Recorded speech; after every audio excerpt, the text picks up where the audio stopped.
Hello student, welcome to success academy. আজকে আমি তোমাদের মধ্যে নিয়ে চলে এসেছি কি মাধ্যমিক সাজেশন 2026 জীবন বিজ্ঞান। আজকে তোমাদেরকে আমি বলবো ছবি সংক্রান্ত ব্যাপারে। তোমাদের জানো তোমাদের ছবি থেকে 5 নম্বরে প্রশ্ন পড়ে। সেই 5 নম্বরের প্রশ্ন তোমাদেরকে অনেক জায়গায় দেখবে, অনেক চ্যানেলে দেখবে তোমাদেরকে 4টে 5টা করে ছবি করতে বলছে। আমি মাত্র 2টো ছবি করতে বলবো। সেই দুটোর মধ্যে আমি একটা 90% কমন দেবো, সেটাই কিন্তু তোমাদের পরীক্ষায় পড়বে 100%। তাহলে দুটো চিত্র করলেই তোমরা কিন্তু পরীক্ষায় 100% কমন পাবে। মাধ্যমিক যে সমস্ত ছাত্রছাত্রীরা ভিডিওটা দেখছে অবশ্যই কিন্তু চ্যানেলটা লাইক, শেয়ার এবং সাবস্ক্রাইব করতে একদম ভুলবে না।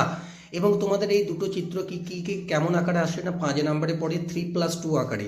3+2 আকারে মানে কি 3 নম্বর ছবিটার জন্য এবং 2 নম্বর কি 4টে জায়গা দেয়, 4টে জায়গায় চিহ্নিত করতে বলা হয়, সেগুলো হাফ হাফ করে থাকে, সেগুলো 2 নম্বর থাকে। তাহলে 3+2 আকারে থাকে। তাহলে দুটো চিত্র এবং সেই দুটো চিত্র তোমাদেরকে আমি ছবিও তোমাদেরকে দেখিয়ে দেবো কিভাবে। দেখো প্রথম চিত্র, একটি আদর্শ নিউমেরিক পরিচ্ছিন্ন চিত্র অঙ্কন করো এবং নিম্নলিখিত অংশগুলি চিহ্নিত করো। 3+2 আকারে আসবে। কি 4টে জায়গা দেখেছি? ডেনড্রন, সোয়ান কোষ, র্যানভিয়ারের পর্ব, নিজলদানা।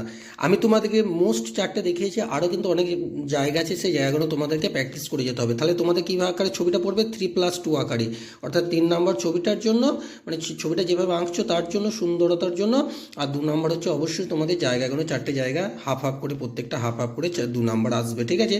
তাহলে এই চিত্রটা তোমরা যদি করো তাহলে কিন্তু তোমাদের পরীক্ষা এইটাই 90% কমন, এইটাই আসার প্রবল সম্ভাবনা। এইটা তোমরা ভালোভাবে করো। আমি বলছি তোমাদের কোনো টেনশনের কোনো কারণ নয়।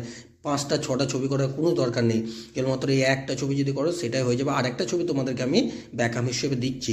তাহলে নিউরনের ছবিটা অবশ্যই হবে। নিউরনের ছবিটা তোমাদেরকে একবার দেখিয়ে দিচ্ছি কেমন। এটা হচ্ছে তোমাদের নিউরনের চিত্র, ঠিক আছে? এই যে ডেনড্রাইট, ডেনড্রন, নিজলদানা, নিউক্লিয়াস, এই যে প্রত্যেকটা জায়গাগুলো একটু দেখে থাকবে। আমি ইম্পর্টেন্ট 4টে জায়গা দেখিয়েছি, আরও কিন্তু অন্যও করতে পারি, কিন্তু এই ছবিটা 90% কমন, আর 90% কমন আসবে, ঠিক আছে?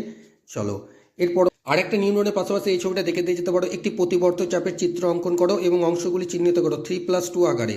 একই সিস্টেম, গ্রাহক, চেষ্টীয় স্নায়ু, সংজ্ঞাবহ স্নায়ু আর স্নায়ু কেন্দ্র। আমি 4টে জায়গা দেখিয়েছি, ইম্পর্টেন্ট আরও জায়গাগুলো তোমাদেরকে অবশ্যই দেখে যেতে হবে। ছবি আমি জায়গাগুলো আমি তোমাদেরকে দেখে দিয়েছি। এই চিত্র এটা হচ্ছে তোমাদের প্রতিবর্ত চাপের চিত্র, ঠিক আছে?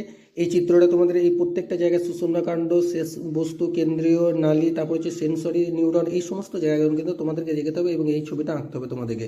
তাহলে তোমাদের মোস্ট ইম্পর্টেন্ট হচ্ছে কোনটা বলো তো? তোমাদের সবচেয়ে বেশি পড়তে পারে কি নিউরনের ছবিটা। 100%-এর মধ্যে 90% আমি কমন দিলাম, আর 10% যদি আসে তো এটা আসতে পারে, ঠিক আছে? তাহলে সবচেয়ে বেশি তাহলে আমরা কোনটা প্র্যাকটিস করবো? নিউরনটা। অবশ্যই যারা এখনও চ্যানেলটা সাবস্ক্রাইব করেন অবশ্যই সাবস্ক্রাইব করে দিও এবং আমাদের সাথে থাকবে। আরও সুন্দর সুন্দর মাধ্যমিকের ভিডিও, সাজেস্টিভ ভিডিও আসতে চলেছে। চলো।